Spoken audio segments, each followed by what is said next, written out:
നമസ്കാരം. ടെസ്ല സ്ഥാപകൻ ഇലോൺ മസ്കിന്റെ ഇന്ത്യ സന്ദർശനം മാറ്റിവെച്ചതായി റിപ്പോർട്ട്. തിങ്കളാഴ്ചയാണ് പ്രധാനമന്ത്രി നരേന്ദ്രമോദിയുമായി മസ്ക് കൂടിക്കാഴ്ച നടത്താൻ തീരുമാനിച്ചിരുന്നത്. ഇക്കാര്യം കഴിഞ്ഞയാഴ്ച ഇലോൺ മസ്ക് സ്ഥിരീകരിച്ചിരുന്നു. അതേസമയം ഇന്ത്യ സന്ദർശനം മാറ്റിവെക്കാനുള്ള കാരണം മസ്ക് വ്യക്തമാക്കിയിട്ടില്ല. ഇന്ത്യയിൽ നിക്ഷേപം നടത്തുന്നതിന് മുന്നോടിയായിട്ടാണ് മസ്ക് സന്ദർശനത്തിന് പദ്ധതിയിട്ടിരുന്നത്. ഇലോൺ മസ്ക് ഇന്ത്യയിൽ $300 കോടി നിക്ഷേപം പ്രഖ്യാപിച്ചേക്കുമെന്നാണ് റിപ്പോർട്ടുകൾ. നരേന്ദ്രമോദിയുടെ അമേരിക്കൻ സന്ദർശന വേളയിൽ ഇത് സംബന്ധിച്ച് പ്രാഥമിക ചർച്ചകൾ നടന്നിരുന്നതായി സൂചനയുണ്ടായിരുന്നു. ഇന്ത്യ സന്ദർശിക്കാനും 2024 ഇന്ത്യയിൽ നിക്ഷേപം നടത്താനും ആഗ്രഹിക്കുന്നതായി ഇലോൺ മസ്ക് അറിയിച്ചിരുന്നു. ഇന്ത്യയിലെ സ്പേസ് സ്റ്റാർട്ടപ്പുകളായ Skyroot Aerospace, Agnikul Cosmos, Bellatrix Aerospace, Dhruva Space അടക്കമുള്ളവയുടെ സ്ഥാപകരുമായും മസ്ക് കൂടിക്കാഴ്ച നടത്തുമെന്നായിരുന്നു നേരത്തെ റിപ്പോർട്ടുകൾ പുറത്തുവന്നത്.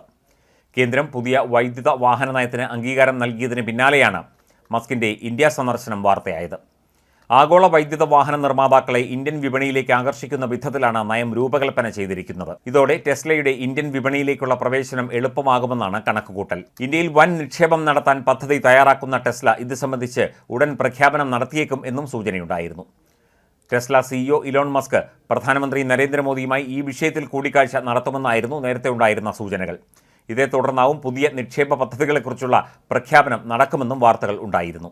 പുതിയ ഫാക്ടറി സ്ഥാപിക്കാനും കമ്പനിക്ക് ലക്ഷ്യമുണ്ട്. ഇലക്ട്രിക് കാർ നിർമ്മാണ ഫാക്ടറിയുടെ സ്ഥലം നോക്കാൻ ടെസ്ലയുടെ സംഘം ഈ മാസം ഇന്ത്യ സന്ദർശിക്കും. മഹാരാഷ്ട്ര, തമിഴ്നാട്, ഗുജറാത്ത് എന്നീ സംസ്ഥാനങ്ങളെയാണ് പരിഗണിക്കുന്നത്.